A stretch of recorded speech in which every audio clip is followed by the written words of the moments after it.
प्राप्त गर्ने वीर शहीदहरूप्रति हामी हार्दिक श्रद्धासुमन अर्पण गर्न चाहन्छौँ। त्यस पछाडि बनिएको सरकार, त्यस पछाडिको सरकारमा गर्नुहुने भूमिका हामी एकमुष्ट रूपमा हामी सुशीला आमालाई दिन चाहन्छौँ।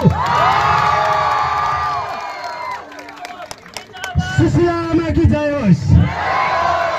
त्यस पछाडि निरन्तर रूपमा यो देशमा जेनजी विद्रोहलाई संस्थागत गर्नको लागि त्यसबाट स्पष्ट रूपमा चाहिँ हामीले चाहिँ सही नतिजा सुशासन कायम गर्नका लागि अहोरात्र खट्नुहुने सुरक्षा कर्मी लगायत सम्पूर्ण मेची कालिका आम देशवासीहरूमा हामी हार्दिक नमन गर्न चाहन्छौँ।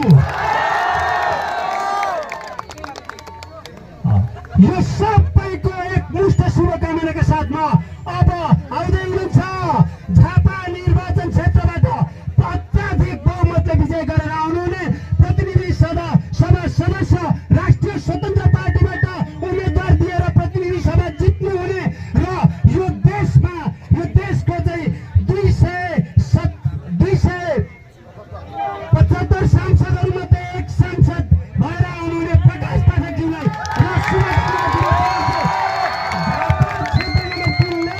फेरि पनि मन्त्री पनि बन्नेछ र यो देश पनि बन्नेछ। झापा क्षेत्र नम्बर 3 पनि बन्नेछ। आगामी समय प्रकाश पाठकज्यूलाई राष्ट्रिय स्वतन्त्र पार्टी जिन्दाबाद। जय हो। धन्यवाद प्रेम सर। उपस्थित सम्पूर्ण महानुभावहरूमा नमस्कार, जय घन्टे। यो विषम परिस्थितिमा सुशीला कार्की नेतृत्वको सरकारले तोकिएकै समयभित्र निर्वाचन सम्पन्न गरेर यो मुलुकको सत्ता हस्तान्तरणको एउटा सहज प्रक्रिया सम्पन्न गरेको छ। त्यसका लागि सुशीला कार्की नेतृत्वको सरकारलाई विशेष आभार व्यक्त गर्न चाहन्छौँ।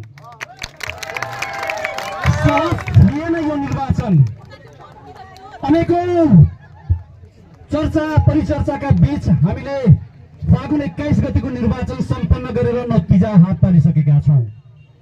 यो निर्वाचनलाई सफल बनाउनका लागि समग्र झापा जिल्लामा भूमिका खेल्नुहुने सम्पूर्ण सुरक्षा निकाय कर्मचारी र निर्वाचनमा खटिने सम्पूर्ण कर्मचारीहरूप्रति हामी हार्दिक आभार व्यक्त गर्न चाहन्छौँ। र यो निर्वाचन हाम्रो लागि विशेष र महत्त्वपूर्ण निर्वाचन थियो। हामी आम नेपाली नागरिकको अवस्था बदल्ने संकल्पका साथ यो निर्वाचनमा उभिएका थियौँ। हामीले पटक पटक विभिन्न पात्र प्रवृत्ति र नेतृत्व